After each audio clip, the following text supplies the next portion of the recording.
Chair, members of the board, we'll jump right into the county portion. Just a couple of notes, response to that conversation, particularly around the school capital question. Just a couple of things to note.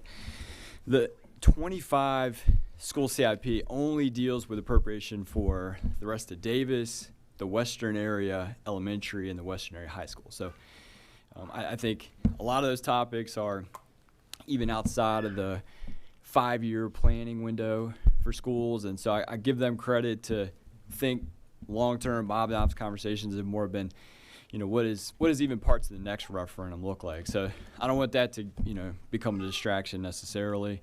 I think Stratus has been a good tool. We remain nimble. I think trying to figure out where those two non-referendum elementaries fit will be something that we'll do in the off season, but I think they've got a nice template built thus far. As far as the major maintenance topic, that's been something that our Citizens Budget Advisory Committee on our side has really championed just in the last month. So they are, it's a topic, and Mr. Josh Davis was available to come and talk to them. So they've been briefed on that. I think we're going to spend some time with them this summer looking at that topic, make sure 2.5% is the right number. I think you're largely covered for FY25, but it's really about sort of building that recurring base up beyond that. But as you'll see when we get into the heart of our presentation today, we have left ourselves enough debt capacity to be able to deal with the elementaries, to maybe do another injection in major maintenance. So, I think the school CIP, at least in the terms of my career, is in as good a position as it's ever been in. So, spirit to schools for assisting with that. So, with that, we'll jump right into the county piece. And I think, as always, just take a step back and look at it in totality. So, more or less, you just saw the far blue block, and get used to these charts. This is it's an effective way to kind of distill a very complicated subject, and also be remiss without noticing this is just a small sampling of the budget information that's available for the public. You all have received electronic copies of the document that's available online. Mr. Dirk and myself are just going to go through, again, just sort of the tip of the iceberg summary information, but for those of you that want the detailed, more line item, historical stuff, that is all available on the website. Today is by no means the entirety of the information that we are presenting to the public for help to make decisions, and we've had 2 consecutive work sessions in January, February that have built up to today. So the large blue square, that's the entirety of the school fund operating, and others on the left side. Just what we went through. We'll touch on it just a hair more as we go through. We're going to spend the bulk of our time in that lavender section in the middle, the general fund, and that is the main operating fund for the county, houses public safety and all the other things that are near and dear to our hearts. Mr. Hayes is here to talk about the utilities piece, 10.5% of the total budget. And then the only other thing that we've highlighted there, the lime slice up in the top corner, and I think this is a good dovetail to our previous discussion. We are proposing, as part of the county administrator's budget today, the creation of a debt service fund within the overall budget. And why is that important? For the exact reasons we've talked about. So the mechanics of how that would work, both sides, county and schools, would transfer the same amount of monies into the fund that they use to pay debt service. But you heard Bob in his remarks, they have ups and downs, and debt service is a lumpy thing. So what this would allow us to do is sort of maintain a level debt service budget, transfer it in here, and then when we have a debt sale, we typically always beat our rate targets when we go to market. So when we have savings in that area, we can retain those savings in this debt service fund, and that way when there are other priorities that emerge, whether it be major maintenance, Dale Elementary, whatever it would be, we've got a head start on those additional debt service costs that are captured in this particular fund. So it's a mechanical device. It's a little bit into the weeds, but I think it speaks to the prioritization that you all have put on this topic. And so we want to build that structure so that it has the ability to build this up over time. And when we have those natural spikes in debt service, we're not going to go look to operations or to the taxpayer and say, how are we going to fund this? We've got the ability to that savings account, if you will, already embedded into the budget. So Again, no additional cost. It's just a mechanical feature, but I think it will be very beneficial in the long run. Yeah, want to make sure I get some information on that. Since you said, is it being created now? Is this? Wait, so it would be when you're going to do this? Similar to what we did, and you see the other funds in there where this has worked. Healthcare being an example. So again, no additional expense. We submit into the healthcare fund. Probably that's the best example. And then we've had higher premiums the last couple of years. We have retained earnings in the healthcare fund. We use that to subsidize to buy down those renewals, and then that limits the impact on the workforce. We would be doing that same concept, but just with those annual mortgage payments. So again, it's just a fund within the overall budget. There's no additional appropriation per se. It's just how that's accounted for and gives us the ability to retain the savings. So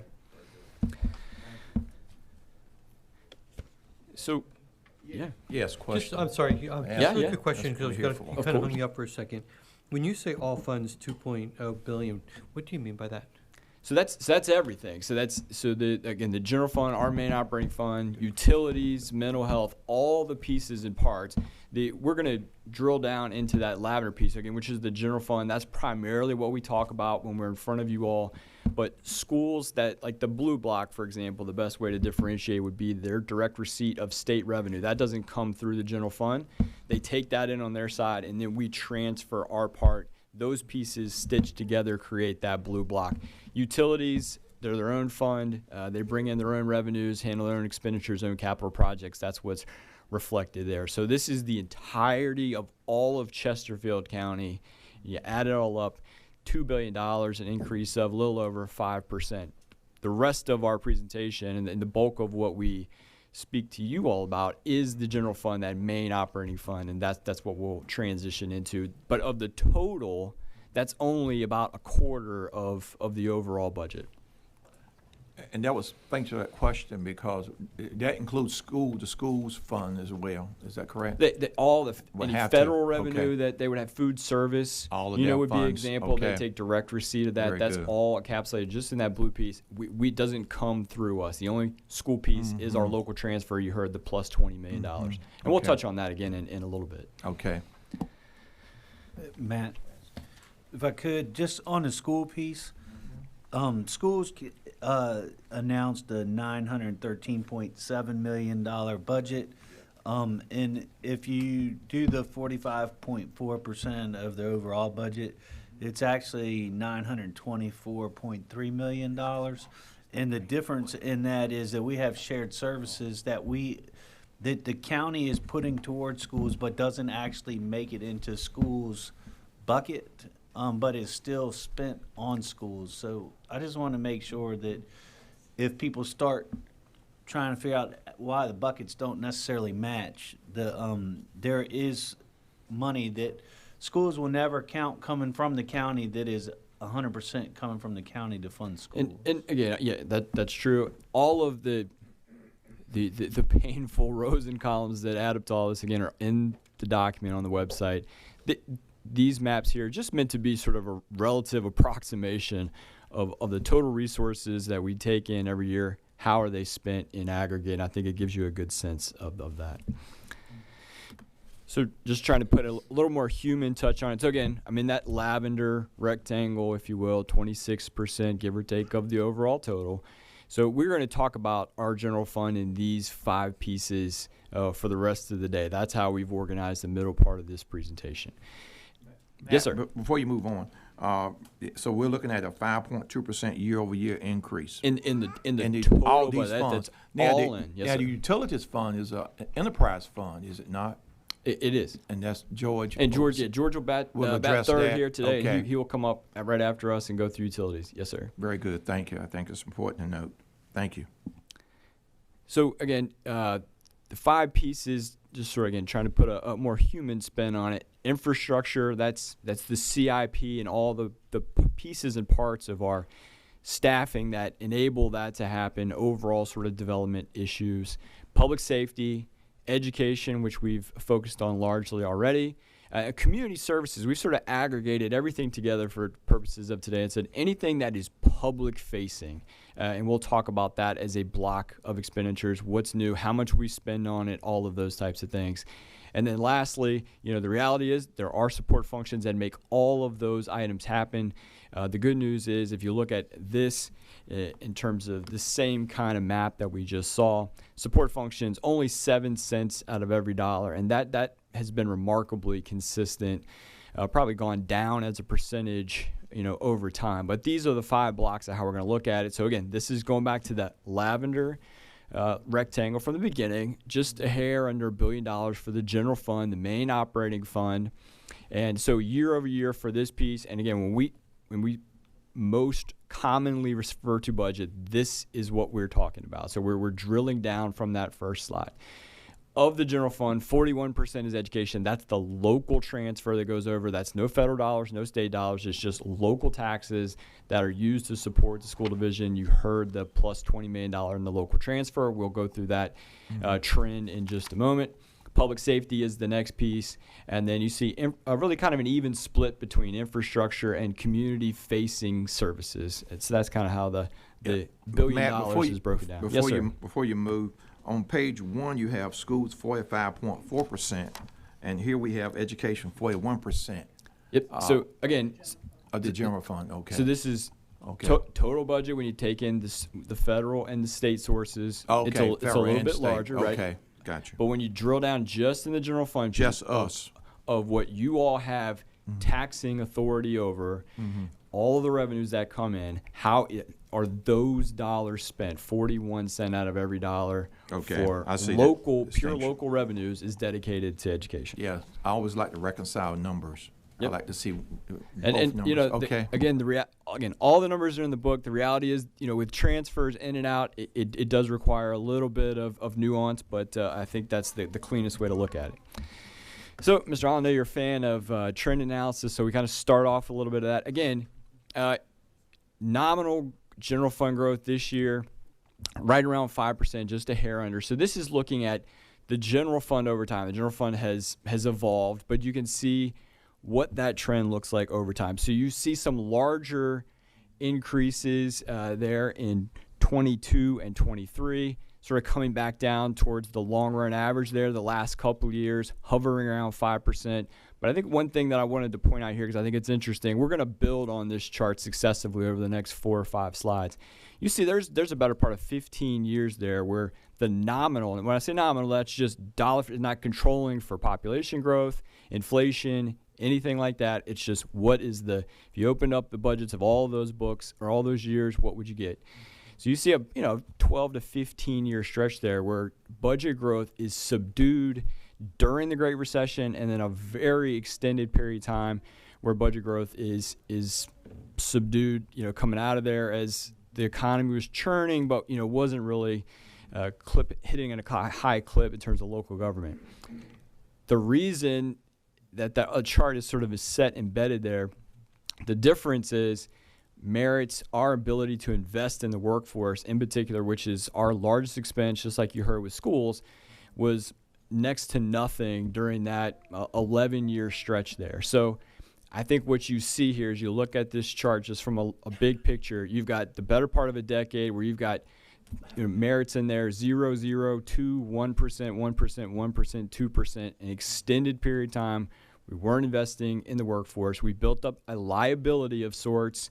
You've seen we've been through, those of you who've been on this board for a while, the compression issue, how far we fell behind the marketplace, particularly for education, for first responders. So those first two larger increases really represent when we put in the pay plans and what that meant for budget growth. And you've seen that sort of come back to its long run average the last couple of years now that the pay plans have been in. And as you'll hear for the rest of the presentation today, we are just servicing the plans. There's nothing new in this FY25 proposal in terms of another layer of a pay plan. You didn't hear it from schools. But again, when you go 10 to 12 years of no merits or 1% merit, particularly in very competitive fields like public safety, you're going to build up, you're going to fall behind, and we had that catch-up period, and that's what you see there represented in those 2 years. Okay. Looking back, 2010, you have a significant drop. What was that? Yeah, so that 2010 is the beginning of the Great Recession. FY09 was That was the last large budget. It peaked at $749 million and then came all the way down to $701 the next year. So we cut $50 million in real terms that budget. That's what you see there. And then you see sort of a slow creep back. But it lasted, when you think of the recession, you think of it in 1 or 2 year terms, it's a decade plus the impact that it really had from a budgetary perspective. And as Mr. Carroll, I'm sure, can attest to the impact that had on compensation, recruitment, our competitive position for those frontline areas. Absolutely, thank you. And we did that. That was great. I call it cost savings plan and efficiency. We actually cut $50 million in 1 year out of this budget, 749 to 701. And of course, it was great. We had that was smart move at our point. At that point, because as we headed into recession, we were poised to come out of recession far better, as you pointed out, with compensation and with people. And we didn't have major cuts either. Services like some areas in the country, they cut public safety. Well, I think we Never cut. well we made, I think, haven't been through that with you. We made structural reductions that were able to maintain. We were able to maintain, and you'll see that when we get to the very culmination of this series here in just a minute. Thank you very much. Yeah, thanks so, for that. Moving quickly through these next slides. So that layer on population, you can't just look at it in nominal terms. We have added more customers over this period of time. So you see what that's looked like over the last 20 to 30 years. And what you see, I think what's interesting, you see some ebbs and flows. We've had stronger population growth. In some of most recent years, it's certainly been a topic that's been discussed in many places. But it's not unlike the cycles we've seen before, and it really revolves around the economic ups and downs. As we've had recessions, population growth falls below the average, which is shown here in the green line. You see the effect of the Great Recession.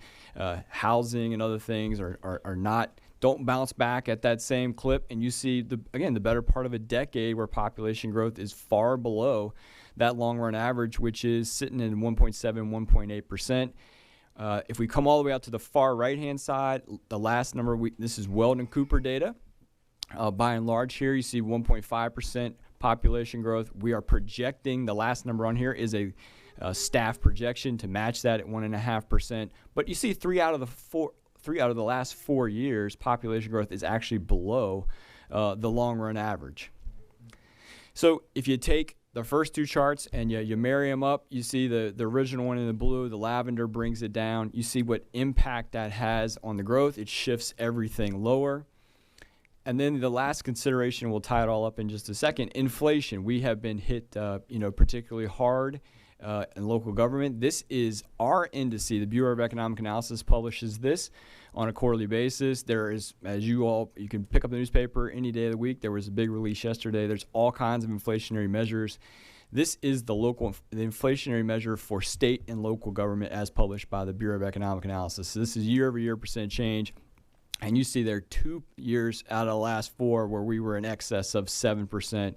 We were hit very hard. And that helped shape the magnitude of the pay plan increases that we had to do. So this chart lines up very well with those overall increases that you saw. It came back down last year, 1.4, 1.5%, but we're creeping back up closer to that long-run average right now. So what does it look like when you add all of those pieces together? The nominal growth, you do it on a per capita basis, and then you deflate it by our local indice. And Mr. Holland, I think you nailed this sooner than I could get to it. We made those cuts in the Great Recession. They were largely structural, and we have more or less held the line when controlling for population growth and when controlling for a very specific measure of inflation. So you see the last, better part of 15 years, our overall cost structure on an inflation-adjusted per capita basis is very flat. This proposal, as compared to last year, is up $12 on a per capita basis when controlling for inflation. So just presented to give some context in terms of how the budget has changed over time. So specifically talking about the general fund for FY25, again, kicks in for those that are following along July the 1st. We're currently sitting at $951. I'll walk you through the middle piece of this here in just a second, but the proposal at 0.49% increase would take us to $998.4, just a hair under $1 billion.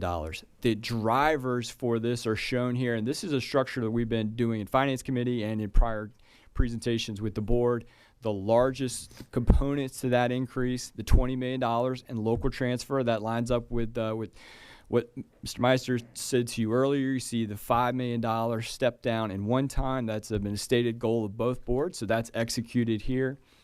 The Lavender Square is compensation, the second largest, or I guess depending on how you look at it, the largest contribution to this increase. So this is specifically answering the question, where is the budget increase going? Where are you spending this 4.9% increase? So the first answer to that is schools.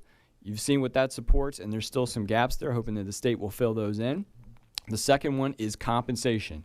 The big piece is there, annualization of the public safety pay plan. The last piece of that kicked in January 1st of this year, meaning we only had a 5% impact in the current budget. So you're picking that up, plus 5% annualization, the 10% increase. That got us to the place we are in the market today, and it's certainly borne a lot of fruit. Public safety annual step, 2.25%. That's the plan that this board put into place on the county and school side. Both budgets fully fund the next step for all of those eligible. A 4% general government merit, that's in line with what you heard for the rest of the school staff and in the prior presentation. And then something we haven't talked quite as much about, the retirement rate for public safety VRS. This is something that's set by VRS. The local government, or sort of the non-sworn rate, went down. You saw a decrease actually on the teacher side. They gave them some expenditure capacity. You see a 3 percentage point increase in this retirement rate for our first responders. Now that has to do with the fact that statewide there has been a lot of increase in public safety pay to maintain competitiveness as a general rule across the Commonwealth, but that means you're having to set more aside today to pay higher retirement costs sometime in the future. This has a real today impact, financial impact for us of over $3 million in addition to those others. So that's all lumped together there for compensation of $21 million. Also includes a 5% healthcare renewal assumption as part of that block. Other major pieces, we talked about contractual increases. As you saw in the prior slide, local government inflation still running between 3 and 4%. We're hoping that starts to pull back a little bit. We get sort of mixed messages depending on what bid we're opening, but we still do have some contractual obligations there to the tune of $3.2 million. Our contribution to the mental health fund, and we'll talk about positions that supports there, $700,000. And then you see the gray pieces on this chart, which we will spend a good bit of time. These are commitments made through prior 5-year plan dynamics that we've laid out. So we can't afford to do all of this in 1 year. We tend to cut things up and spread it horizontally over the course of the 5 years. So this is the next iteration of that. A great example would be the conversion of part-time to full-time staffing in the library system. We've been doing that over a number of years. That was one of those cuts in the Great Recession that we didn't find to be something that we could sustain. It impacts the quality of service when you go into a library and the turnover rates there. So this has been an ongoing piece. So that would be an example of one of those existing operation initiatives. And then there are a handful of new initiatives, things that have come up, as Mr. Holland, you said it. We have to be nimble when we budget, and there are some things, a smattering of things throughout this plan, and we will touch on those as we go through the rest of the presentation. I'm going to take you through the infrastructure block. We got a couple of exciting headlines in here, and then turn it over to Mr. Durkin, who will walk you through some of the operating highlights. As with any plan, I think it's always important to remind you all, again, this is just the latest chapter in a long book. It didn't begin, when we got up here today, and it's not going to end when we get up. It's a running narrative, and the last several years, the last several chapters in particular, have placed an emphasis on infrastructure like the county has never seen in its history, and I think it bears repeating. You heard reference earlier, $58 million major maintenance bond in the heart of the COVID recession. We took that opportunity when we saw things were going to stabilize a little bit to go out and take advantage of some really, really good interest rates. We are spending down all that money, and that's that major maintenance topic that largely will arise next year, but that was the largest single infusion of major maintenance in the county's history. The 2 VPSA bond schools that were paid for by, again, using COVID surpluses to invest in the SRP. We got rid of that liability by and large, and then we were able to take those two projects and accelerate them. They weren't referendum projects. It's the best example of all time of us being nimble in terms of school capital needs. FY23, or last November, largest referendum in the county's history, $375 million of school improvements, 165 on ours. We'll get an update on that in just 1 second. Don't have to tell you all, but the state allowed us to establish the CVTA back a few years ago, over $100 million in locally funded projects up till FY24. So that's been huge, huge news for our road needs and transportation development in the county in the last few years. And then lastly, and I won't go into it too much, but certainly utilities is a part of that, the fourth water source. So taking that holistic view of capital, but these are all absolute milestones in Chesterfield County's history in terms of infrastructure. Yeah, absolutely. Thank you. I might comment. Thank you, Sure. Mr. Carroll, for your leadership on the CVTA over the last year or two. He was chairman of that and certainly helped to lead that effort, which was a critically important thing for transportation in the Central Virginia area. And also, I might add, as you mentioned it very, very briefly there about we saved the SAP system for our school teachers and all and the retirees. What's it, SAP? SRP. SRP. Yes, sir. Okay, one of those. But anyway, we saved that program for teachers. There were some counties who actually walked away from it, but we decided to preserve it. Is that what it was, Mr. Carroll? Thank you for commenting on that. It freed up other monies. You're right, absolutely. So we believe in our teachers. Thank you. And yes, sir. I appreciate that. SRP, absolutely, and that funded status. We work closely with schools. Again, remains in a very good spot, and we have not seen that expenditure pop back up. So that's been an ongoing success story. I'm very proud to report that this budget also includes another historic milestone in terms of infrastructure planning and spend for Chesterfield County. So what we're proposing with this CIP, what's embedded in here, is taking the CVTA local portion, so not the regional piece, not the GRTC piece, the local piece, the 50% share that comes back to Chesterfield County, and leveraging those dollars to take a big swing. It certainly won't extinguish the full list of transportation needs, but instead of doing it in $20 and $30 million chunks, we can take that stream, which we've got enough history on now, to take it to market and bond against that stream. And we believe, Mr. Durkee, myself, or others working very closely on this project, that we can be funded sometime in the middle of summer with $300 million to to knock off some of these big projects. You see some of them listed here. There are more approvals. There's more conversations.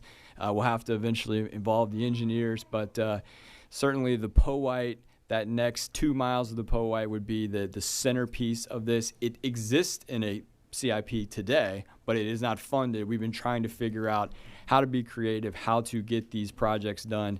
So we will come back with sort of project selection. That's not today. Today is the announcement that we plan on leveraging a part of that stream to go out and take down some of these big pieces. So I'm going to talk about sort of what that means in a little bit more detail. It leverages existing revenue. This is not the imposition of a new tax. It's not increasing any rate in any existing tax. This is the $30 million we already get coming in here today, and just, again, bonding against it. It preserves a pay-go program. Our initial design concept here is that $20 million would be for debt service and $10 million would be for pay-go. And then as that were to grow over this period of time, which it inevitably will, that will be to the benefit of the pay-go program, meaning that there will be more and more cash each individual year to do projects above and beyond what the bond can cover. Issuance plan for this summer. We are working on this now to sort of design it. It's a new type of credit, so this is not our normal general obligation exercise. It's an intensive one. I think, but maybe perhaps most importantly, this doesn't consume any additional bond capacity. I mean, we are not setting you up to make a decision between do we float a CVTA bond or do we tackle the school projects that were just presented to you, school major maintenance, any of those items. The capacity of this, by the way it's designed, the way that we're finance staff is working on this, it lives basically as its own entity and doesn't infringe on our ability to go out and issue additional county debt for other projects, school projects. And I think that's vitally important. So not a new tax, no increases in any existing taxes, doesn't consume any of our existing capacity, and is the single largest county infrastructure initiative of all time. Just again, to put it into context, $165 million was our total referendum spend on the county side. We would do that in one bond here for transportation needs sometime this summer. Thank you, Mr. Harris. I'm glad you pointed that out with regard to the CVTA funds. This is so very important. I just add some context history-wise. I remember years ago we did an inner-city visit to Denver, and we learned that there were 40 mayors, I don't know if anybody else remembers that, 40 mayors that got together in the Denver area because they saw the need for transportation, and they passed a similar measure. And we came back and did it here in this region, and it was almost unheard of before for those who work with regional bodies and entities. So I mean, it was a big, big ask, and you can see the impact with $300 million in bonds. That's not the Chesterfield County bonds, as it were. It's CVTA that's standing behind this with its flow of revenue. And one thing I'll add is that we want to make sure as we're going forward that we'll benefit the entire county, that the entire county benefits from this. Every district in this county should be a recipient of resources such as these. So thank you very much for that. Thank you, Mr. Carroll, for your leadership in that area. CVTA has been a tremendous asset for Chesterfield and for the region. Sir, you want to comment? Yes, sir. Just recently, the CVTA just actually approved our third round of funding. And in that third round of funding, and I can certainly make sure that I bring that to you all to take a look at. Again, our staff and the TAC did an absolutely fantastic job working regionally on negotiating funding, and many projects in Chesterfield County got increased funding towards leveraging for those projects that are coming up. And so we are poised very well for the smart scale. I think it's round 5 of smart scale, which is coming up, and how we adjusted some of those funding mechanisms within that third round of the funding. So, and that's stuff that's projects that are not included in this. These are completely separate projects that we're talking about. So not only are we going to get the benefit of that, the regional 35% pot over the next 6 years to help us with our transportation, but we're also going to be able to take our 50% and make a big dent. And so this didn't exist prior to 2020. We didn't have the capacity to do this. And this is something I believe that the public has been screaming for years, for us to try and address some of these transportation needs, and I think it's going to poise us very well in the future. Thank you, Mr. Chair.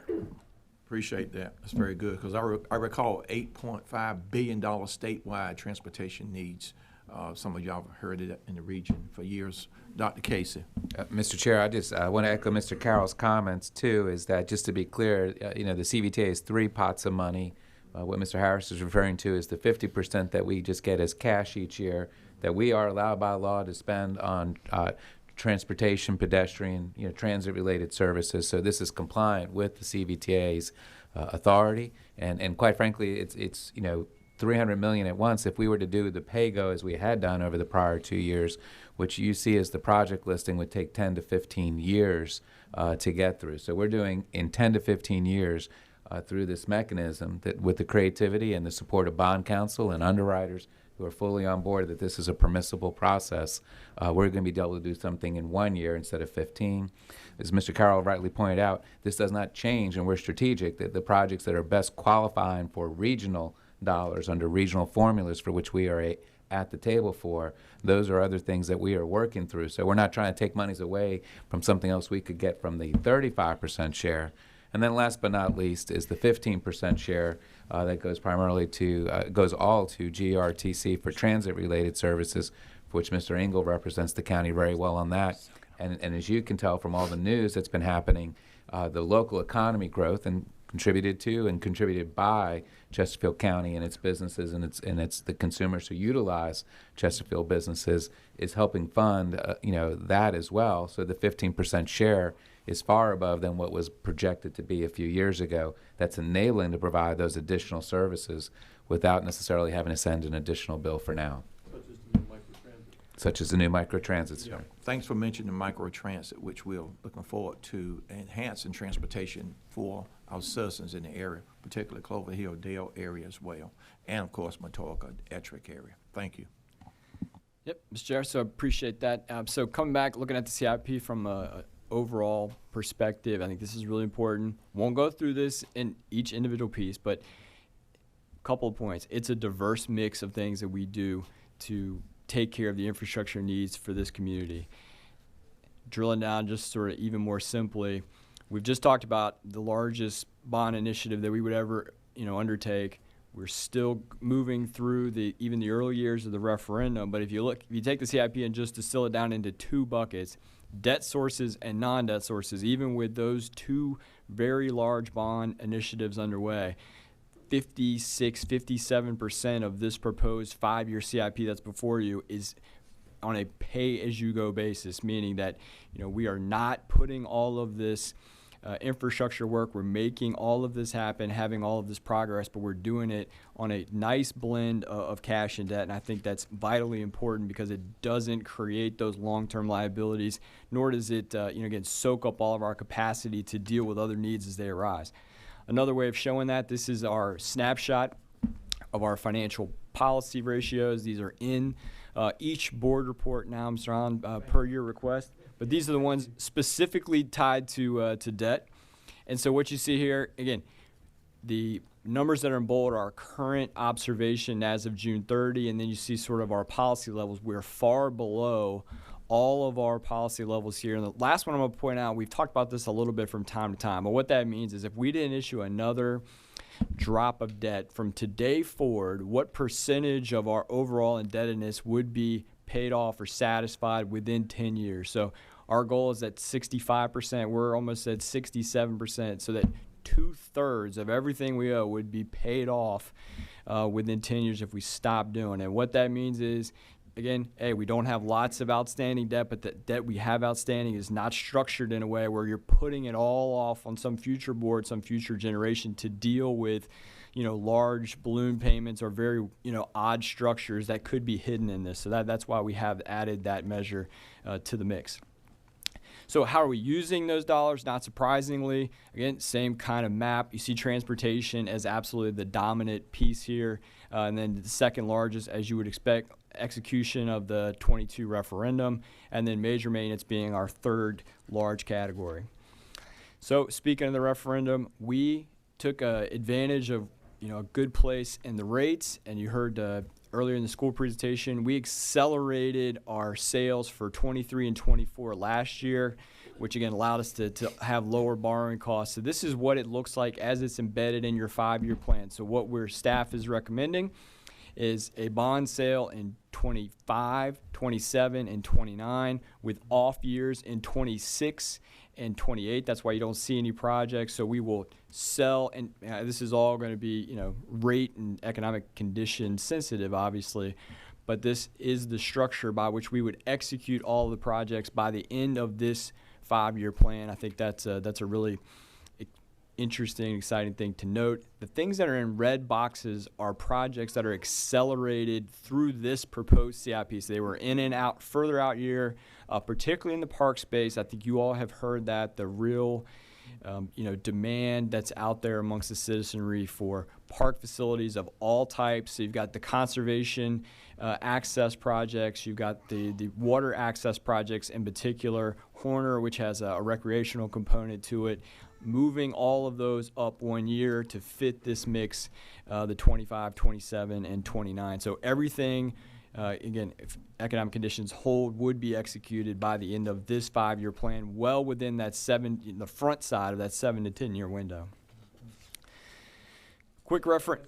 Yes, sir. I think that's important to note and share with the board so that as we look at the future in terms of next year and the rates, the interest rates on bonds and what we can save and can we refinance bonds and things of that issue. I think that's something we got to be very cognizant of. And then do we move up? Do we slow down? How do we handle projects, in terms of the critical nature of the needs of the community? I think those are things we have to factor in. I think it's very important as you look at. I know when years ago, I just share one comment. We refinanced billions of dollars of bonds at the state level for public schools when I was on the VPSA board. during it, I think it was 1 to 10. I served on that board at the state level, and so we were able to finance and save millions of dollars at the state level in interest. And that's what we want to be cognizant of, interest that we can save on debt, and when we issue that debt and being proactive or whatever. So that's Yes, an sir. excellent point to, I think, focus on. I'm glad this information is in here. So, quick referendum update, the River City Sportsplex, again, we have sold all of those proceeds as part of that acceleration that happened last year. So we expect the next phase of that to be done in fall of '24. I won't read you through all of these. Falling Creek Police Station, which again is a new initiative as part of this referendum to give us those 4 county-owned facilities in the 4 corners of the county. We do expect that first station at which down at the Spring Line development to be in place by late '25. And again, you see the conservation area access pieces starting to come on as soon as the fall of this year with the Pointer Rocks. And again, the concept there is just to go in, create some trails, some parking, and open up lands that the county has had and held for a number of years, just trying to give folks some better access to those areas. Heavy emphasis on the CIP on technology. This 5-year number last year was somewhere in the 25 range, so bumping that up. And the areas of emphasis here, certainly cybersecurity continues to be something that we're concerned about locally, but also something the rating agencies pay very close attention to, making sure that we're investing properly in our public safety.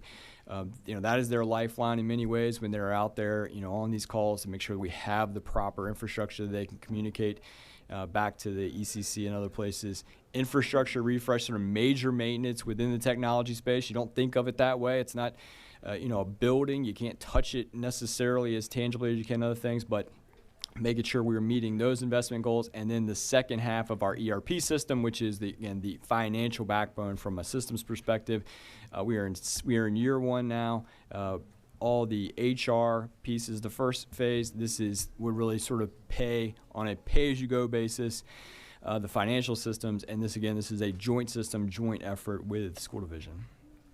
Thank you. And this was one area I forgot to ask a question about the schools in terms of their technology with payroll and things of that nature. Where are we with that? I know we discussed that a couple of years ago. So that is what is represented there by the ERP, and they are there are calls every single day on, as Ms. Selby's in the room, if she's still over there, she can attest to it.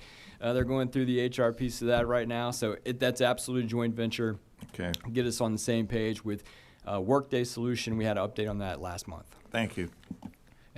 And this is a great example of the counties and schools both working together, both perfecting our systems, our data sets that are going to be part of it. So as we approach future studies and methodologies about how best to, reward and retain the entire workforce of 12,000, we can do it in a much more facilitated and efficient manner. That's absolutely right. I appreciate that. And, with regard to our technology, this is a critical, important area that I think we need to revisit every 2 or 3 years, especially with the way data is captured in the clouds and everywhere. I think we need to have ongoing discussion. I think the board needs to be apprised of that as we move forward. Yes, sir. Thank you. Yeah, a couple quick visuals. This is what the Horner enhancement will look like. You see they're broken in 2 phases, the community recreation piece and then the 4 tournament field as displayed down there in the bottom corner. The Fallen Creek water access, again, that's moving right along. This would be one of the projects that's accelerated, opening up some really, just scenic access and ability to get back down there to the James River. These are the 4 conservation area access points. Again, we will open up that as soon as this fall. And then we put this slide in here because, again, I can't emphasize enough the demand that there is for parks and rec facilities. And excuse me. Yeah. I only had water for the first 2 hours.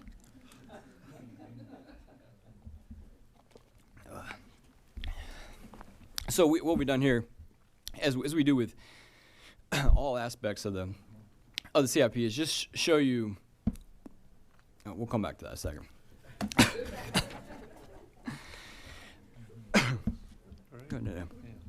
Oh, sorry. All right, I'll jump in. So just really quickly, the other highlights that's in the CIP before you today.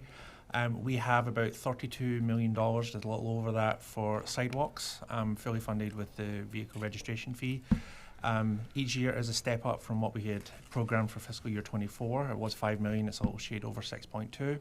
There are some airport enhancements in there, 34.5 million, primarily due to the runway extension project. And we do now have funding in there for community parks. We're going to propose to start with Ettrick in fiscal year 2025. We do have some safety study money in there for our public safety facilities, make sure that they are designed in a way that meets and needs their standards for training, especially at Safety Town and the Enon range as well. There are funds in there, $500,000 per district per year for the district improvement capital funds that have been part of the CIP for the last few years.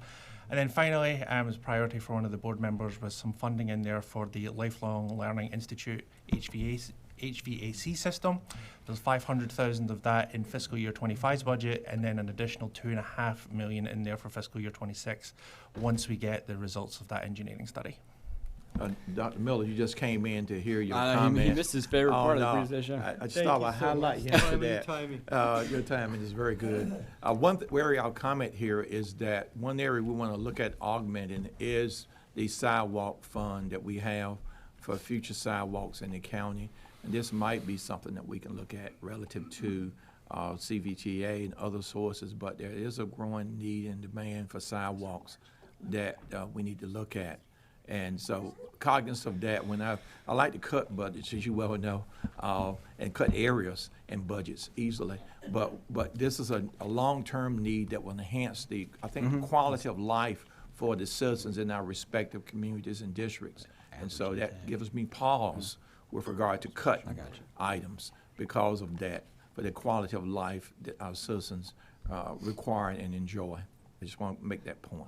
Thank you for saying. I should also note my wife told me to take my allergy medicine this morning. I did not do it, so I think that's I have to give her props for that. But back to the slide. So the reason this is in here because opportunities have come up throughout the course of the last couple of years, and I think what we're able to document here is what those next priorities would be in Parks and Rec. So coming back to. Speaking of Parks and Rec, now, remind me, my Cogbill Park is still funded, right? Yes, sir. That's an ARPA improvement, and thank you. Not shown here. We will do an ARPA update as part of year end, and go through that. Thank you. One of the things that we have in our budget every single year is our major maintenance strategies you see on the slide. It's not a glamorous topic by any means, but it is a very necessary one. Over the 5-year plan, we have proposed investing $83.7 million. You see the blocks there, general major maintenance being the largest one at 33.8. In fiscal year 25, that equals about $5.9 million of investments. Parks, big emphasis on investments in there as well. $21 million, just for some context, fiscal year 24's budget had 3.4. Fiscal year 25's budget stepping that up to $5 million. We have money in there for campus renovations, about $1 million per year, just to take care of ad hoc projects or specifically designed projects like the Rose Building over the next few years. We have some jail major maintenance monies in there. That is primarily going to be used towards the HVAC system. There are other ones in there for fleet technology courts as well. And lastly here, just again, trend analysis on major maintenance. You can see how far that we've come on this topic from barely over 2 million all the way up to 14.1. And I think this has been covered pretty good today. Any questions before we get to schools? Any questions, supervisors, about anything here? So, just a quick question. Yes, ma'am. Point of Rocks, I know I wasn't here when all was decided about where money was going. But there's a historical house there, is that not correct? Are any dollars being put towards maybe preserving or opening that for a historical type site, et cetera? It's been an ongoing discussion. It's not part of this access that's shown on the screen today. Okay. Okay. Yeah, that's an interesting point. I'm glad you mentioned that. That's a site that I think Lincoln visited in Chesterfield when he got off the ship to come aboard, shore rather. So that's a great site. If you haven't seen it, that's one of the historic site here in Chesterfield. Thank you for that. But I'm glad to see, thank you, the major maintenance focus, because that's what we got to do relative to county and schools. Really, we're one and the same, county and schools, when it comes to major maintenance, and we cannot afford to be slow on that as we go forward. So that's got to be a major priority. Looking forward. Thank you. Yes, sir. As you can see there, it shows, oh, I'm sorry about that. The chart before you shows the recurring transfer to the school system over the last decade plus. You can see on the chart to the far right, the kind of light teal colour, it's now standing at $388.8 million, a $20 million increase over fiscal year 2024's amount. That said, as you heard from Mr. Meister with some of the pressures that they have, there will be debt service implications as the referendum projects come online. Just for some context, you know, when we open up these, especially the new facilities, there are operational costs that do come with that we have to be able to factor into account. That's a great example you see there in the second bullet. Just for a new high school, it's $3.5 million of new money that would be needed to make that school operational. And then major maintenance, I believe we've covered. So kind of diving more into this other pillars that we present today, first one being public safety. If they say that picture paints 1,000 words, then I'm not going to count how many thousand words this one paints. We have put a lot of investments into public safety over the last few years. We went back and looked both from a headcount perspective and financial perspective. And since fiscal year 2018 through fiscal year 24, we've added an additional 205 full-time employees across the entire public safety division. Mr. Harris was keen for me to point out that his entire division is 111 employees, you know, covering budget, procurement, the backbone of the operation. Just to give some perspective, it has increased 2 times that amount over the last 4 to 5 years. And then from a financial perspective, investments across an array of facets of public safety, particularly in pay, is up about $75.5 million. So what you can see there is the breakdown by public safety for the fiscal year 2025 budget. Police being the largest block in the far left of about $99.3 million, followed closely by fire and then the sheriff's office. One thing I will point out on the chart on the right, the general fund growth was about 4.9%. Growth. You can see there all those public safety agencies are above that amount. Through conversations that we've had with all of you over the last few months, it was asked for a particular emphasis on the sheriff's office. This budget achieves that. You can see their budget is proposed to rise by about just a shade over 12%. So going a little deeper into that, that translates into about $1.6 million and an additional 13 employees. I won't walk through every one of these, but just to highlight the security specialist positions, primarily at the jail and courthouse, currently manned by sworn positions, will move to civilian positions, freeing up those officers to go back into other operational areas. There are 6 sheriff deputy positions being proposed as part of this budget as well, covering the mounted unit and the forensics team, or fugitive team, I should say, as well as their training division. And then the warrant specialist positions, this is the 3rd phase of that. We've phased this in over the last couple of years. Right now they operate till midnight on most days and then occasional hours at weekend. This budget would give them the staffing and resources to mount a 24-hour operation to make sure that they meet those mandates when warrants are issued. And then the other thing, lastly, that I'll point out in this slide is the contractual increases, especially for the jail on the medical front in terms of pharmaceuticals and nursing as well. That has been a challenge for the office over the last couple of years. It has necessitated some changes, but we are seeing that feed through to our contractual costs as well. One thing I'm interested always in is the average growth in areas like that. It's something we got to be cognizant of and aware of that, such as jails and medical costs as we deal with that, and fentanyl and other issues that come before the county, and getting that abatement fund to help alleviate the pressure on the county relative to that too. I think it's important. Thank you. Sure. Fiscal year 25 highlights for the police department. There is proposed additional funding in there of about $1.75 million, or an additional 12 full-time employees. First block you see there for police service aides. There are proposed for another 3 full-time employees in that plan. You know that we have added 3 to that plan over the last few years. With this proposal, That complement will now stand at 28 full-time employees that will be part of that program, and about a third of all of those that end up becoming full-time police officers with the county. With coming back to the schools and their capital projects, when their facilities open, especially the new ones, we will have to fund additional school resource officers. This budget does that with an additional 4 part-time and 1 full-time position to come to complement those school openings. And then social work case managers, slightly different to see that in the police department. The calls for service have changed over time. They may not necessarily have that full complement of training that a social worker would have, especially with vulnerable populations. So this budget does fund 4 FTEs. It is on a half-year basis as part of this budget as well. I believe this is the first, if not locally, then certainly statewide, to implement this kind of program. Fire and EMS, their main adjustments to the fiscal year 2025 budget come to their advanced life support or basic life support supplement increases. Just for some context, those stipends that are paid to those individuals haven't changed since fiscal year 2019. This budget updates those for the basic life support going from about $5,000 to $5,800, and then for the advanced going from about $8,000 to $9,700. The MedFlight program, and Ms. Spillman will be given a state update after May. That is in the state's budget for fiscal year 25. It is something that we have right now, but it's not in the fiscal year 2026 state budget as presented right now. So that's something that we're going to have to be mindful of as we move through the next year.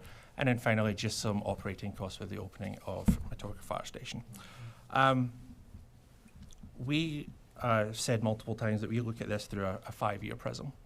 And this slide, more than anything, really drives home why we do that. We have some cost pressures coming in the next few years that we will have to take care of, especially in the area of fire and EMS when it comes to public safety.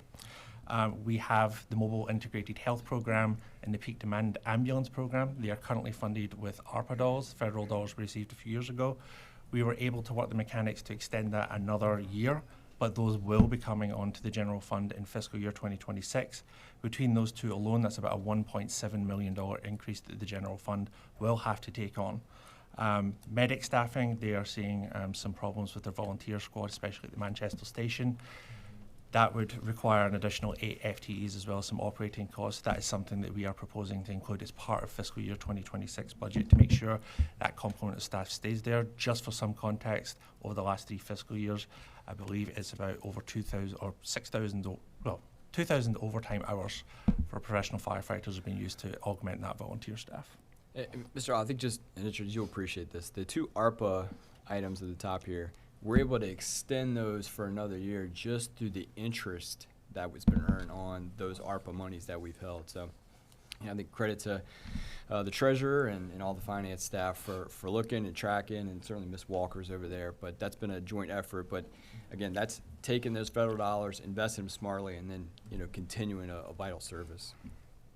Yeah, you're absolutely right. That's good when we invest the cash we have to make more money. We can use it wisely in operations. I agree with that. Where are we on in terms of fire, in terms of staff, and how are we on our plan? Or we had a plan a couple of years ago we installed relative to hiring and staffing over there. How are we doing with that in this budget?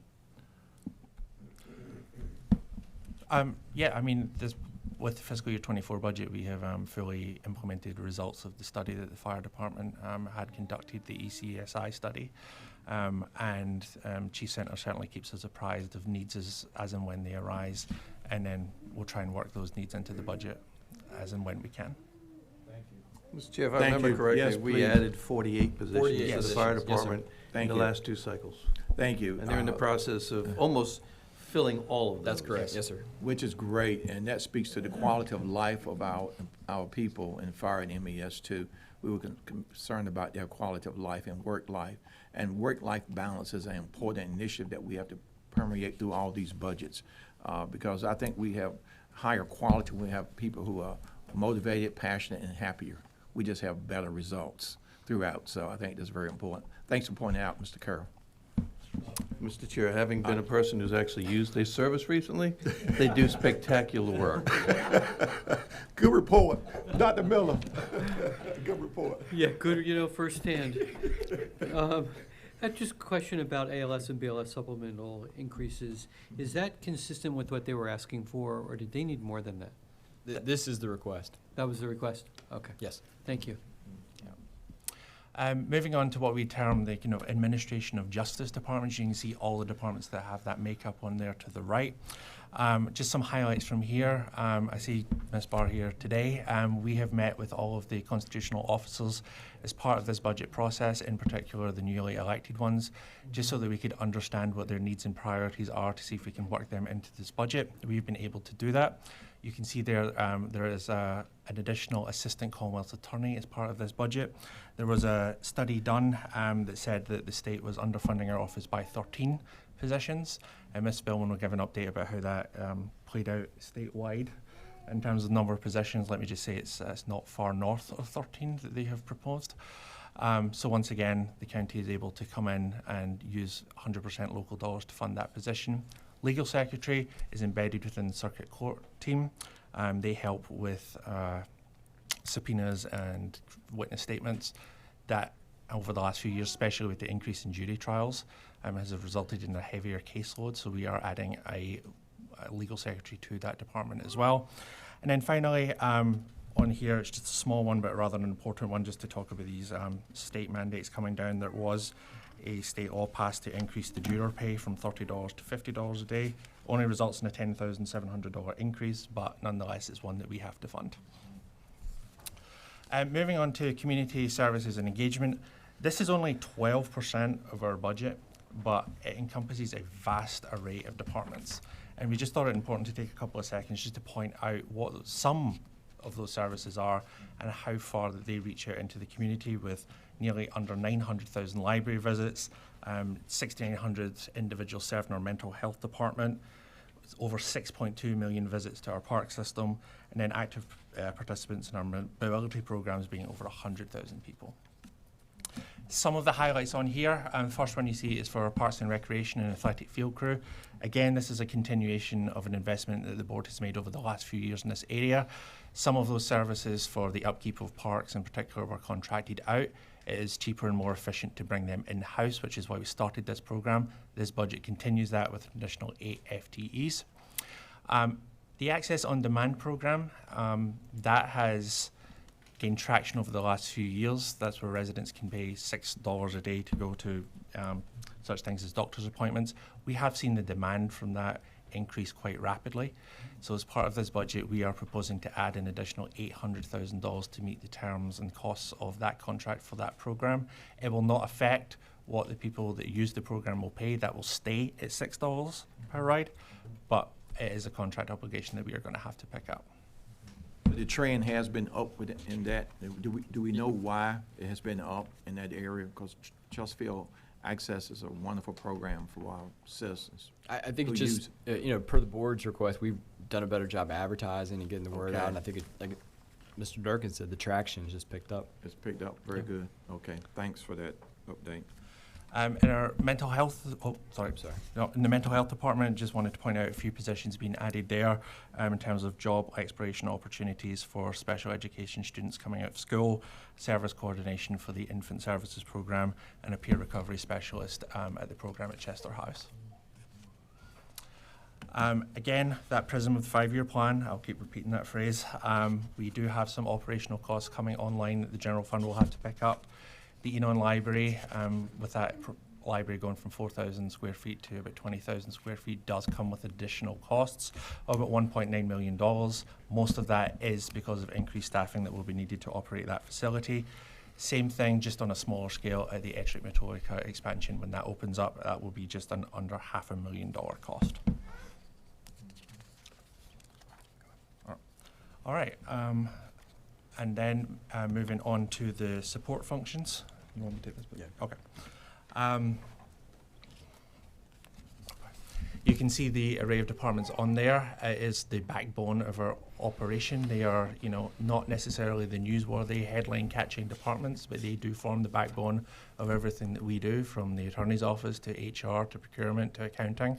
One of the things, the priorities of that division, I should say, is, promoting the financial well-being of the county. It's something that we take very close to heart, but at the same time making it in an easily digestible format for citizens. It's easy for people like myself and Mr. Harris to kind of get in the weeds and know the nuts and bolts, but being able to relay that out to all of our citizens so they can understand all of the financial operations of the county. And you can just see some of the reports that we have there, from the popular annual financial report to the budget document that has been published today, all the way through to our key financial indicators dashboard that the public can access 24/7 online as well.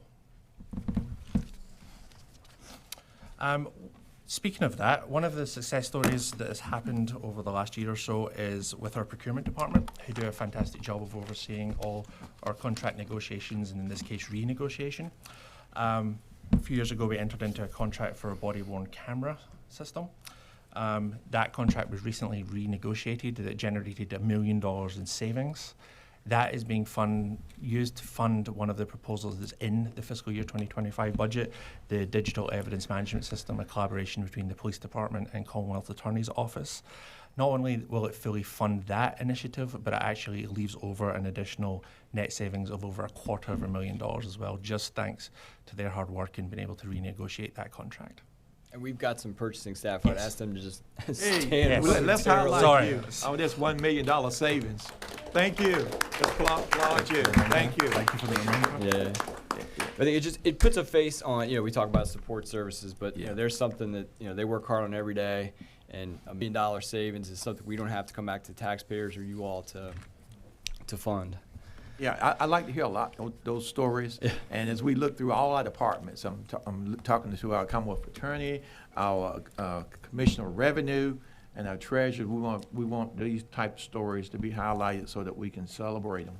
I think this is important to let people know we appreciate what they do as they operate efficiently and save money. They can be reinvested in other areas of the county. So that's a really great story. Dr. Miller. I just want to add, as I continue to learn about the county and certainly about procurement and what you all do, and I know you're short-staffed, and how hard you all work, and your attention to detail and how you pay attention to things. So I just wanted to kind of say how incredibly grateful I am for all that you're doing. And from last thing I heard, you were about 6 positions down over there. So for those folks in the community, let me tell you something. If you want to work with an incredible team, definitely look into our procurement team. Mr. Chair. Thank you, Dr. Casey. And again, I think we might be talking more in the Audit and Finance Committee, but because they're so far down, they are very creative in giving us ideas how to be even more efficient and effective, and helping with local vendors and SWAM vendors, so that again, departments and directors can get some goods and services even more timely. So I think you're going to hear more good news to come on that front. Yes, sir. Some of the highlights that are being proposed for this area as part of fiscal year 25's budget, speaking of procurement, is to add a technology senior contract officer. There's a lot of investment in this budget, both in the operations and on the CIP side for technology projects. It does warrant a dedicated position solely to be able to work on those contracts to make sure we get them in the most cost-effective manner. Human resources, I do want to point this one out. This is something that both Ms. Selby and I and the team have worked on over the last few months and identified as a key priority, is to add behavioural health clinicians for the staff, public safety and general government. What you see on there is a half-year cost, but the proposal is to add 3 full-time employees that would fall under the auspices of the Employee Medical Centre. We recognise the mental health toll that day-to-day operations in the public safety sphere and for people on the general government side have, and it's important for us to look at, it's not just the salaries and wages, but that total employee to make sure that we're able to support them. So this budget now does stand that up. We are working on where that will go, how that will exactly operate, but there is funding that will be as part of this budget as well. I might comment, that's an excellent point, because the work-life quality is also very important. And when we look at budgets, we look at that, as you pointed out, in terms of staffing. Those are areas we got to always look at to invest in and make sure that people are not overworked, but rather worked reasonably. So it's so very important that we do that and look at opportunities for staffing and stay abreast of that. But the mental health of everyone matters, and we often think about public safety, police, and in that area, but mental health of all county employees matter. And so that's so very important, that we have a great work life, and as importantly, a great culture that our people in Chesterfield, because you expect excellence what you have performed to get the excellence, and that means we have to do our part as a county, Dr. Case, to make sure we're heading in that direction.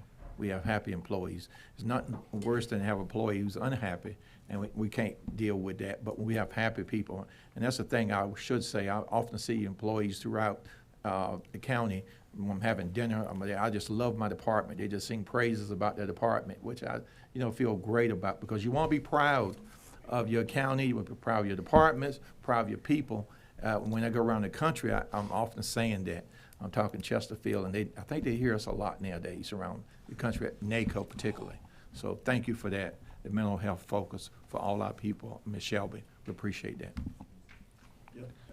The case that go forward. Mr. Chair, and I'm sure Dr. Miller can even agree with this too, is that having this resource in place, it means that when our employees need somebody, it's not a telephone call, it's not an email or text message. There are certain things a person can do on live, in person. Being an employee, there may be duties where they're needed to be called upon 24/7, that contracts themselves with in-person resources may not necessarily be as available.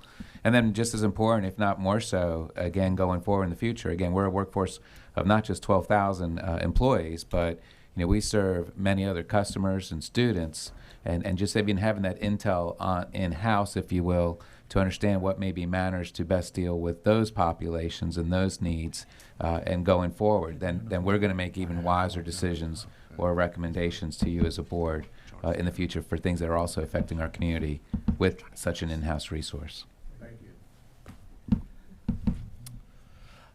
Next section we'll touch on is some proposed policy amendments as part of this budget as well. We do, Mr. Holland, as part of the Audit and Finance Committee, come with some recommendations for some changes.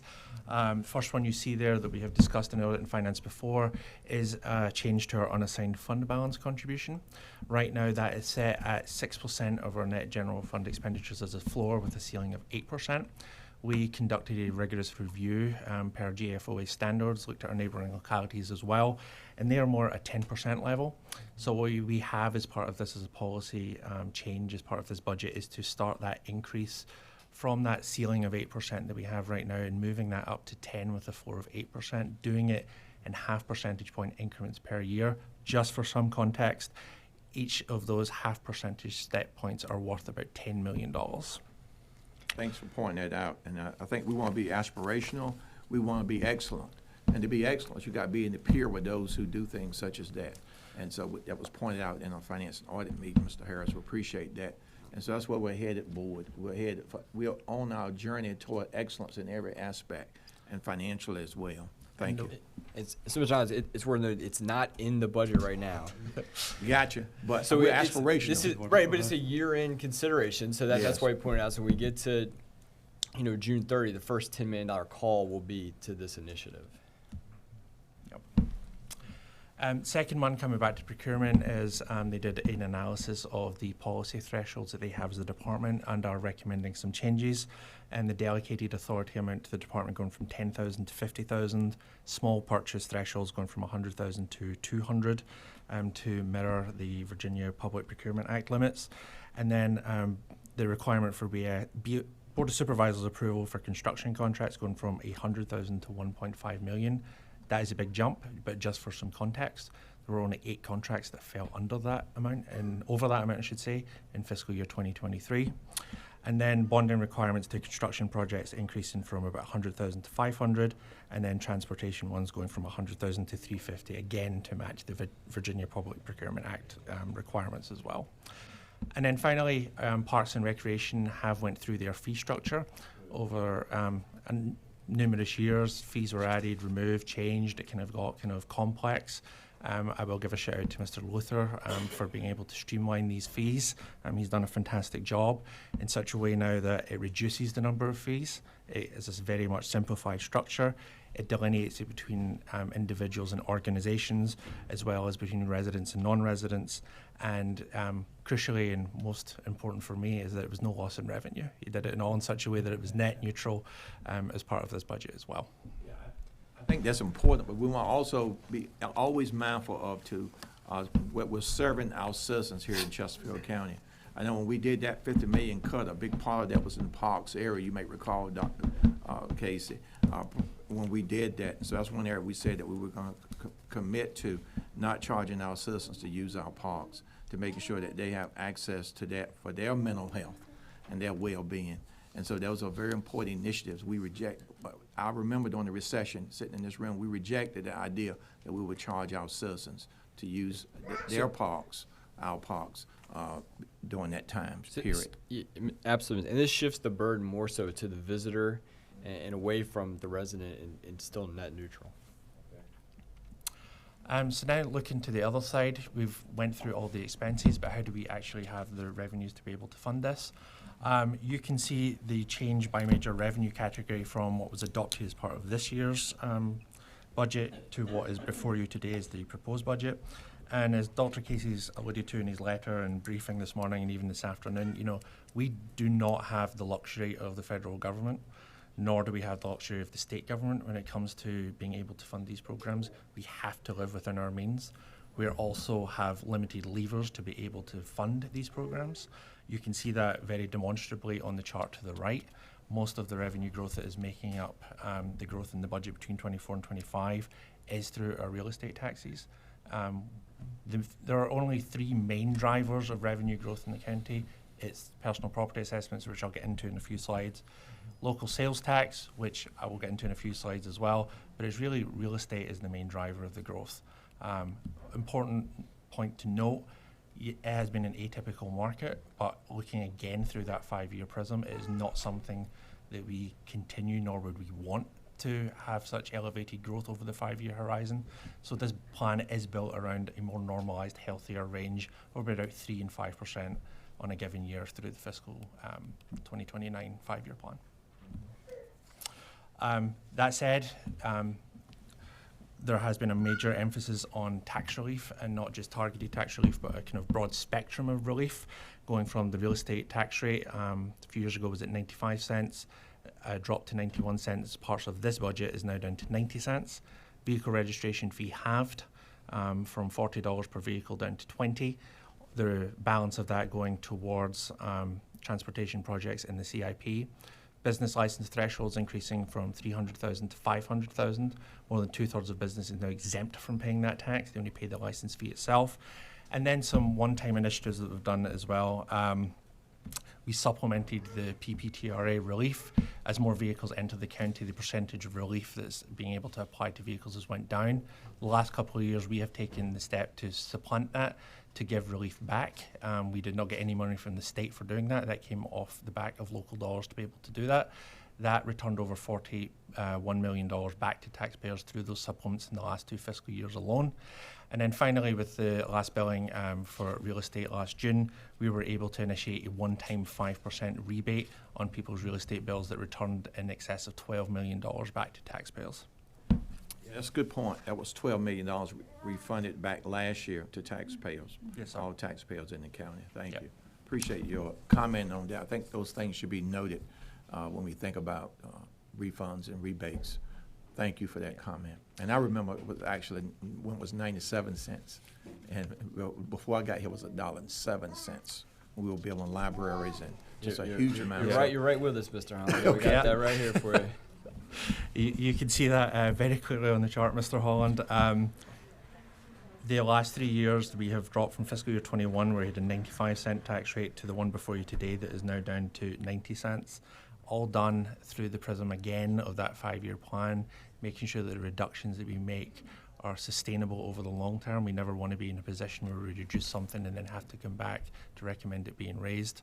Everything that we do is stress tested over that 5-year plan to make sure that those tax relief measures are both appropriate and structurally sound.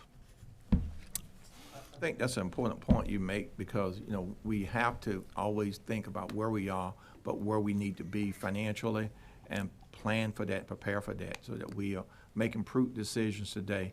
And I think I know the county taxpayers expect us to do that in that regard. So thank you for that comment as well as we look at this. So it's not simply today, and I'm not one who likes a lot of debt. I think that as a county, when we can pay our way and pay as we go, I think we do a wonderful job in handling the taxpayers' money, because it's really their money that we are spending, and we're good stewards of it, we hope, and that we're great stewards, and we expect you to do that as well.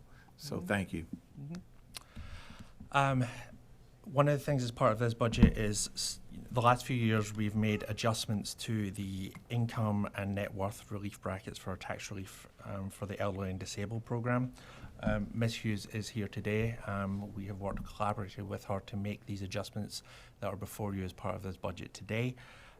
We will continue to match the cost of living adjustments to the Social Security income brackets part of this program. I actually work with Mr. Minks over the next couple of months to make that an automatic feature in future rather than something that we have to bring before the board every December. It will automatically happen moving forward. Three main adjustments to the program are the removal of the $3,000 cap that is on the program, increasing the eligible acreage from 1 acre to 10, and then increasing the net worth limit from $392,700 to $500,000 as well. Those are other components of the program we haven't looked at, on an annual basis. So this is a more holistic revision. Yep. That said, I would be remiss if I didn't point out, the costs of this program have increased substantially over the last few years, largely being driven by the veterans component that we have no control over. You can see that, in fiscal year 2019, the program cost $7.7 million. Part of the budget you see before you today is at 19.2. It's probably the fastest single line item in our budget growing over the last few years. Again, emphasizing the importance of looking at it not just through a 1-year prism, but a 5-year prism as well. Thank you, Gerard. That's excellent, because you want to look at where we are going, where we've been and where we're going. I think that's so critically important.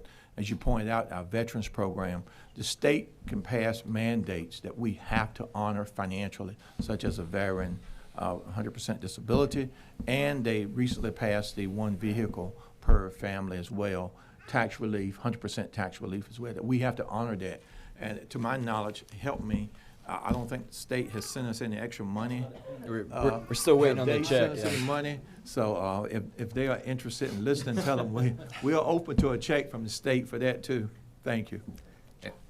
And Mr. Chair, just to give an example, it goes without saying, with the Defense General Supply Center and Fort Gregg Adams nearby, we have a lot of federal retirees of military, those that can otherwise be disabled, or families who may have had actually someone killed in action. So there's certain areas of the state that are actually far more impacted than this. Hampton Roads would echo your opinion exactly, because that is something. And when those bills were created, local governments initially asked the state, and we were supportive of this, it's a good idea to give relief, but can you give them a state tax credit of some sort, or give us the local options, if you will, to best deal with our people and or flexibilities, but they kindly said no.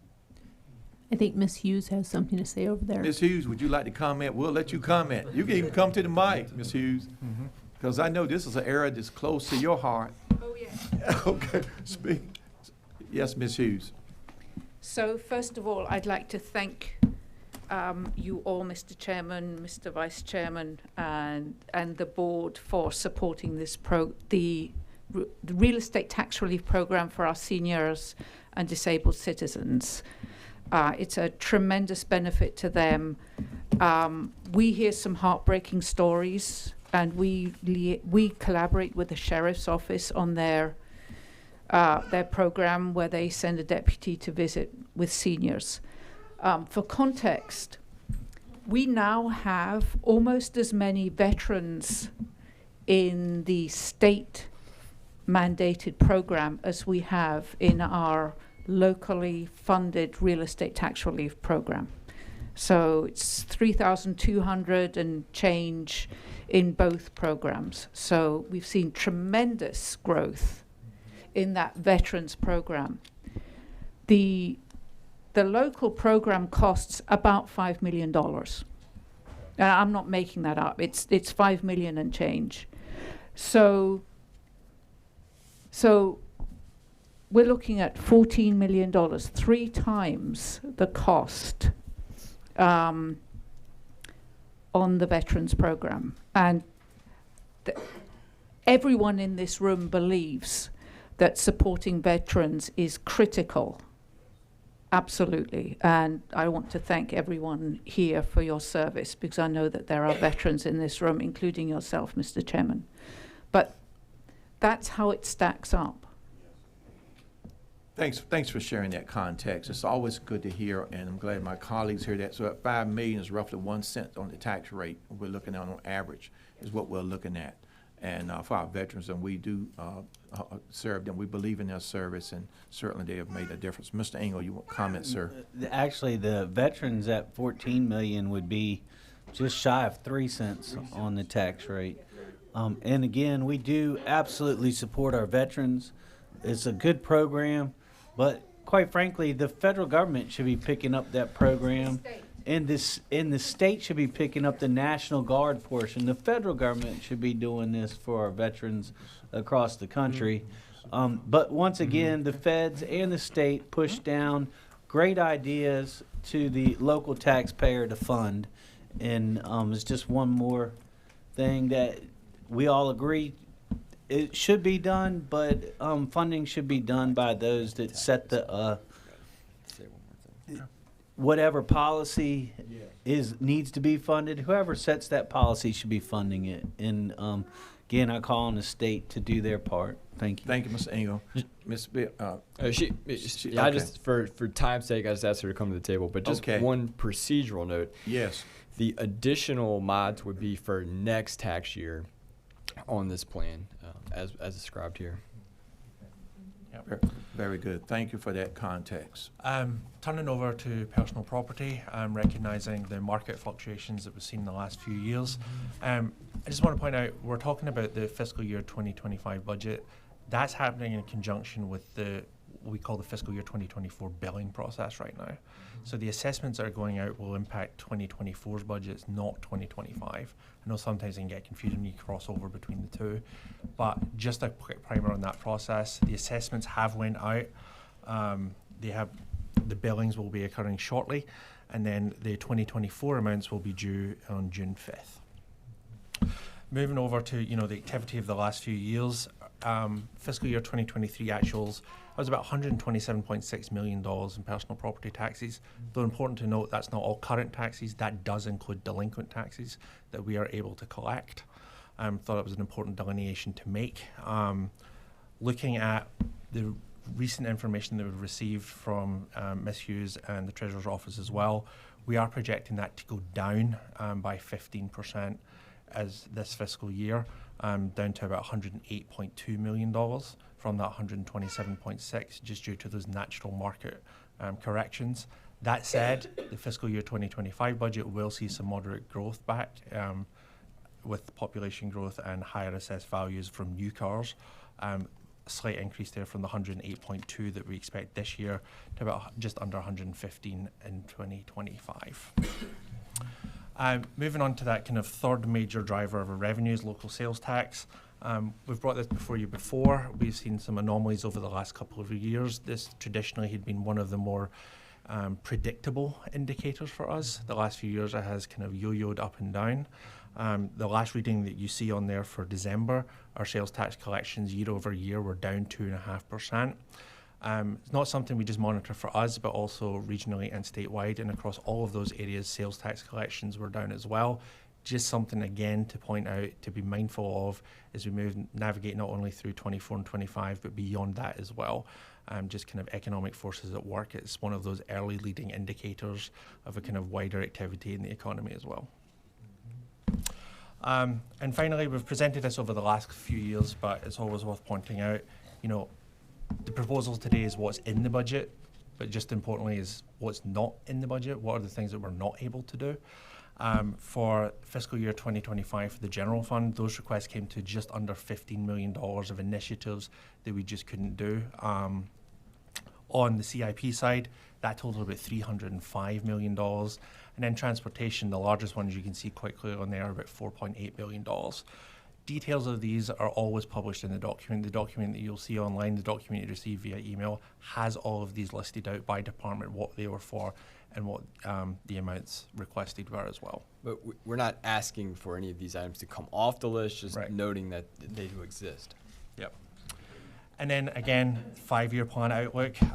The top part you see on the chart there are costs that we know today will be coming online in fiscal year 2026, starting with the ERP system at $2.7 million a year, library that I touched on earlier, and then the fire medics 224 staffing as well. All told, $8.3 million of expenditures that we know that are not in 2025's budget, but will be going live as part of fiscal year 2026 budget. And then kind of looking at that out-year horizon, looking at expansion of the growth of the tax relief for elderly disabled program, our contributions to the mental health fund will be increasing.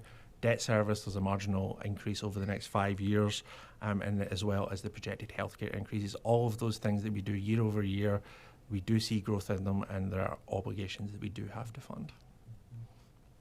And with that, if you have any questions, I'm happy to answer them. If not, I will turn it over to Ms. Spillman. No questions, but I know one thing that is important to know, that we don't print money like the federal government does. We don't have a printing press here, but we receive it and account for it. But that's important, so thank you for that comment. And that 8.3 million doesn't even talk about schools. Correct. No, sir. That's just right. All right, well, I'm happy to be back with you all this afternoon. 4 days ago, the 2024 General Assembly session adjourned sine die on March 9th.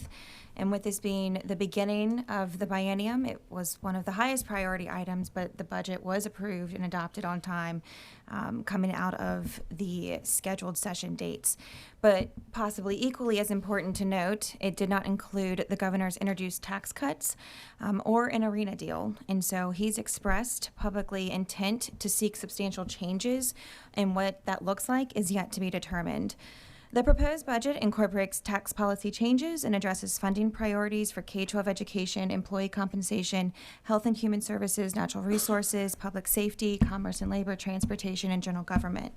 So diving into this tax policy update that we're seeing in the state budget, it includes expanded sales and use tax revenues, incorporating changes for a new economy tax resulting in over $1 billion in new revenues. This new economy tax is applying the current sales tax rate to the purchase of digital services or electronic products in 5 distinct categories. That includes software application services, computer-related services, web hosting and design, data storage, and streaming services. In addition, it expands to business purchases for software as a service. I will note we are very cautious about the numbers that have been presented by the state. The governor's introduced budget was not as strong of a projection in comparison to what is coming out of the General Assembly. In addition, the governor's introduced budget did not include the business-to-business component.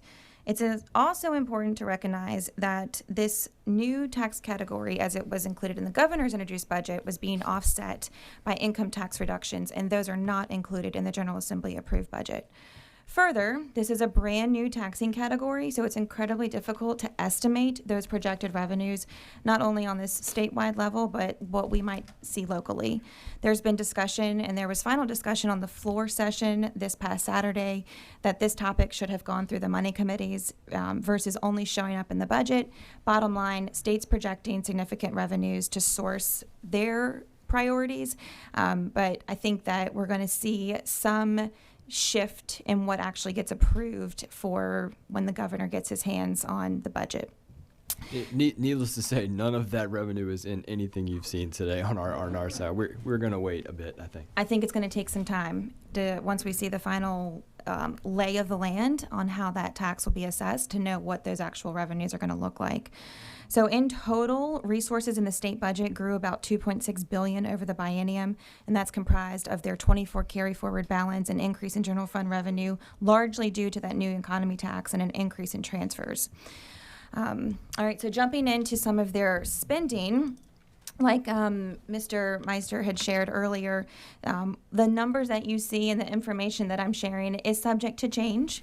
based on what the governor actually takes action on for the budget that's been presented to him. So the biennium budget in K-12 education is investing over $2.4 billion statewide. It restores the hold harmless payments. That's the state share of the grocery sales tax distribution to schools. It includes the state share for a 3% salary increase each year, 6% in total over the biennium. It implements several JLARC recommendations, which we heard about, and so still having to evaluate what those impacts could look like locally, but it specifically talked about recommendations 8, 9, and 10 to address the at-risk students and English language learners. There's language, Mr. Engel, one of your priority topics on the JLARC K-12 funding report to implement the joint subcommittee on elementary and secondary education, which will prioritize and implement those findings. I'll also note, while it's not in the budget, there was legislation that passed, and I think most of you are aware, heading to the governor's desk to be signed, that would authorize all localities by a voter-approved referendum. It gives us the option to enact this if interested, to impose an additional local 1%, not to exceed 1% sales tax that could be used only for school construction or renovation projects. On the transportation front, we saw that the Transportation Partnership Opportunity Fund General Fund deposit was eliminated. That was a $20 million drop on what had been previously proposed in the governor's introduced budget. Alternatively, there's some language that would direct the CTB to deposit Commonwealth transportation funds into TPOF over the next 6 years. Language was excluded that would have allocated $10 million to the Fall Line Trail. It had been proposed in the House budget amendments, and this was only asking to allocate existing resources that had not been previously allocated. The money was there, and so we're still working with Money Committee staff and our delegation to understand the priority that this is for Chesterfield. Within economic development, $160 million was reduced from the Virginia Business Ready Sites program, leaving only $40 million there. And then it eliminated $25 million for the proposed funding for the Virginia Business Ready Site Acquisition program. In public safety, there's $10 million statewide to increase 599 funding for local police departments. In 26, as we heard earlier from Mr. Durkin, the additional funding for the MedFlight program was eliminated. However, there is language to direct the State Office of Emergency Medical Services to identify what that funding looks like, and directing hospitals to be a source for that funding. It is not clear that that is a guarantee. We have expressed serious concerns about what has been presented before us. The governor and House budget included language and funding for the program in 26. There was no Senate amendment to adjust this change, and so when the language came out, we were certainly caught off guard. We have, again, shared our concerns. We're working very closely with Fire and EMS and the Virginia State Police, and so there's more to come on this topic. The Water Quality Improvement Fund, there's a restoration of the mandatory WQIF deposits, keeping intact the requirement for the 15% of mandatory WQIF deposits to be directed to the reserve. There's authorization for $400 million over the biennium for WQIF matching grants on wastewater projects. I will say that there was not a lot the legislature and the governor agreed upon, but it seemed that in the mental health, human health, behavioral services, human services categories, that prevailed and was largely left intact, or we did see some additional investment. So $5.5 million over the biennium to support CACs, $9 million over the biennium to increase funding for STEP Virginia.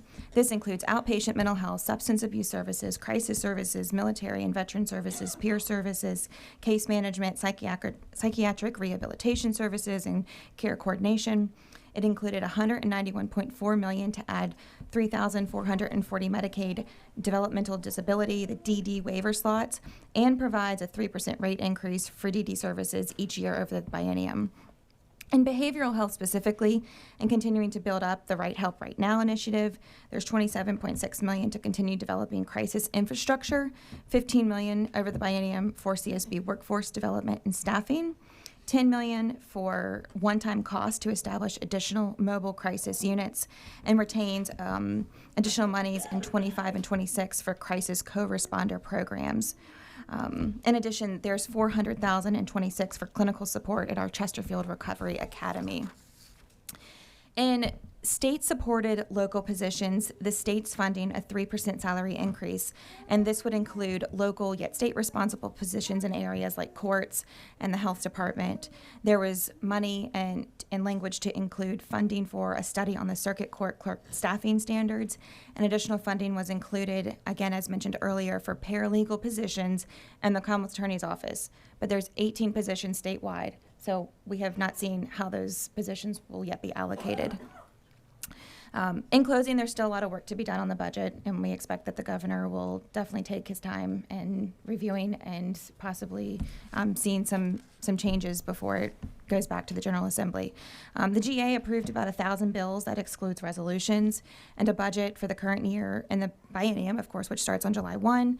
It's now up for the governor to decide what's next. As of today, he signed 64 bills into law, amended 12, and vetoed 8. He has until April 8th for final action to veto, amend, or not sign, and then it becomes law. And then April 17th is the scheduled reconvene veto session. So we're continuing to follow the legislation as it goes through this process, working very closely with Mr. Minks and his team, and he will be bringing to you all a list of bills that are going to require your attention to take action on before July 1 at the June board meeting. Happy to take any questions that you might have. Thank you. Any questions, comments, colleagues? Okay. Thank you so much for that. We appreciate your hard work at the General Assembly. I know it was tough, but you did a great job for us and helping us. So we thank you for that, for your good service there at the General Assembly. And then the final slide is just the next steps in this process. We have a series of community meetings starting tomorrow night in the Midlothian district at the new Midlothian Library. As well as you can see the various districts and dates on there. We have a Facebook Live as well. One of the things that we are adding this year is a Spanish speaking event to expand our outreach into the community in terms of budget outreach. We have the public hearing on March 27th, and then fiscal year 2025 budget adoption occurring on April 10th. And thank you for that. Any additional comments or questions regarding that? And I think it should be noted that citizens can attend meetings in different districts if they like. You are not restricted to your respective districts, such as Deola, Bermuda, or Lothian, Clover Hill, and Bermuda. You can attend any of those meetings that suit your schedule, and we appreciate it. We didn't put the time on there. Did the meeting start at 6 or 7 or 6:30? I missed that. 6:30. Thank you.